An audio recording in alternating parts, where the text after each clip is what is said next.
आज के कार्यक्रम के आयोजक,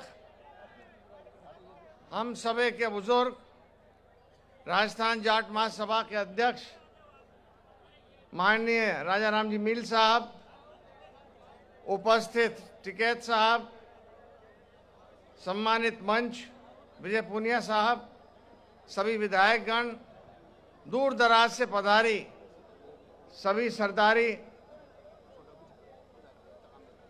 पत्रकार बंधुओं, माता और बहनों और युवा साथियों, जैसा कि अभी बताया गया, मेरे बाबा साहब ने 100 साल पहले ही अजमेर में पुष्कर में महाकुंभ किया था। आज मैं मील साहब को सबसे पहले बधाई देना चाहता हूं कि आपने इतना भव्य आयोजन किया हुई। अरे जरा शांति से सुन लें भाई साहब। उन्होंने एक चिट्ठी लिखी, कृपया शांति बनाए रखें। जब कुम्हेर राजधानी थी, उसके बाद डीग हुई और लास्ट में भरतपुर हुई।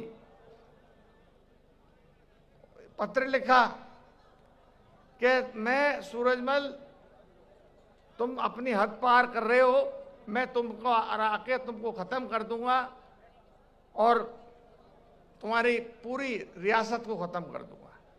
महाराजा सूरजमल ने जवाब दिया, माननीय कौन नटवर सिंह जी तो पूर्व विदेश राज्य मंत्री रहे, उनकी किताब पढ़ें आप, और भी इतिहासकारों की किताब पढ़ें। उन्होंने जवाब बड़ा अच्छा दिया, यूं जहां पर आप हिंदुस्तान के बादशाह हैं, अगर आप मुझ जैसे गरीब किसान को पराजित कर देंगे तो कोई बड़ी बात नहीं, लेकिन अगर ईश्वर की कृपा उल्टी हुई गिरिराज जी की और मैंने आपको पराजित कर दिया तो उसका क्या परिणाम होगा। इसी बात पर अहमद शाह अब्दाली ने उनको न्योता दिया कि आप मुझसे आकर मिलिए, और उनको पहले थे केवल राजा सूरजमल, उनको कहा आप हमारे एरिया में दखलंदाजी न दें, हम आपके एरिया में दखलंदाजी न देंगे, और उनसे संधि करी और उनका महाराजा ब्रजेंद्र सवाई का टाइटल दिलाया, जो हिंदुस्तान में और किसी के पास नहीं है। सवाई के टाइटल राजस्थान में 3 पे हैं, पूर्व अलवर रियासत, पूर्व भरतपुर रियासत और पूर्व जयपुर रियासत, लेकिन महाराजा ब्रजेंद्र सवाई का किसी पे नहीं है। ब्रजेंद्र यानी ब्रिज के राजा। तो ये तो कुछ इतिहास की बातें थी। और हमारे यहाँ एक चीज और हुई है, पूरे वंश में कहीं भी और राजवंशों में गोद लिए गए, हमारे यहाँ डायरेक्ट लाइन चढ़ी आ रही है। 14वीं पीढ़ी आपके सामने खड़ी है। मैं अब थोड़ा समाज के बारे में बात कर लूं। दारा सिंह जी साहब जब राष्ट्रीय अध्यक्ष थे, उससे पहले 8 साल मैं भारतीय जाट महासभा, अखिल जाट महासभा का राष्ट्रीय अध्यक्ष रहा हूं, और मैंने जगह जगह टूर किए, और उसमें मैंने उस समय जो हमारे समाज में कुरीतियां थी उनके बारे में चर्चा की। और ये मैं खुले रूप से कह देना चाहूंगा कि सबसे ज्यादा अगर वहां जैसे दहेज प्रथा है या मृत्यु बोझ है, अगर इन चीजों पर ध्यान दिया तो वो हरियाणा की जनता ने दिया। हमारे यहाँ तो अभी भी चलता है, लेकिन इसमें अपन को सुधार करना पड़ेगा। यहाँ टिकैत साहब विराजे हैं। जब मंडल आयोग लागू हो रहा था तो आपके स्वर्गीय पिताजी माननीय टिकैत साहब, महेंद्र सिंह जी साहब टिकैत, मैंने लोकसभा से इस्तीफा दिया। अकेला जाट था जिसने इस्तीफा दिया लोकसभा से 26 साल की उम्र में। ये सन 90 की बात है। टिकैत साहब ने और हमने मिलकर आंदोलन किए बहुत बड़े बड़े। आपने सिसौली में मीटिंग भी कराई, इसमें 1.5 लाख से ऊपर आदमी थे, और अपनी बिरादरी के लिए कुछ भी करने को तैयार हूं।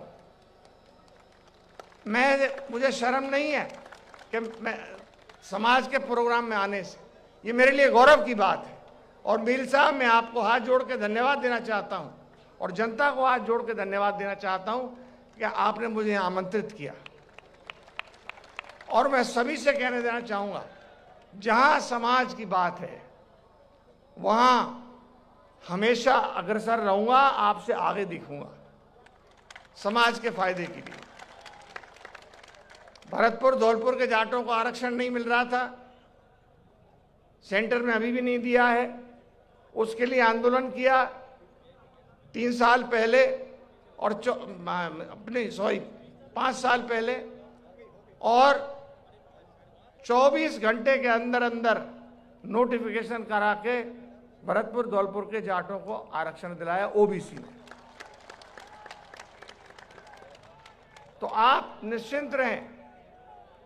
देखो, एक निवेदन जरूर करना चाहूंगा, बहुत से लोगों को बुरा भी लग सकता है, बहुत सौ को अच्छा लगेगा, ज्यादातर लोगों को अच्छा लगेगा। हमारा समाज क्यों पिछड़ रहा है? हम ईर्ष्या में ज्यादा विश्वास करते हैं, प्रतिस्पर्धा में नहीं करते। मैं सही कह रहा हूं या गलत कह रहा हूं? लोग अपने दुख से दुखी नहीं है, दूसरे के सुख से दुखी हैं। हमारे समाज की यह कमजोरी है। इसको जब तक दूर नहीं करोगे आप, जब तक हमारा समाज आगे नहीं बढ़ेगा। और समाज की एकता रखो और सब तरह की शक्ति लाओ, राजनीतिक शक्ति लाओ, सामाजिक शक्ति लाओ, एकत्रित हो और जागृति लाएं। आपने इतना प्यार दिया, सम्मान दिया, इतने प्यार से सुना, उसके लिए बहुत बहुत धन्यवाद। और एक चीज और कहना चाहूंगा, हमारी तरफ कहावत है भरतपुर में कि जाट को मारे जाट या मारे करतार। तो करतार कोई मारने दो, आपस में मत लड़ो। बहुत बहुत धन्यवाद। राम राम साहब।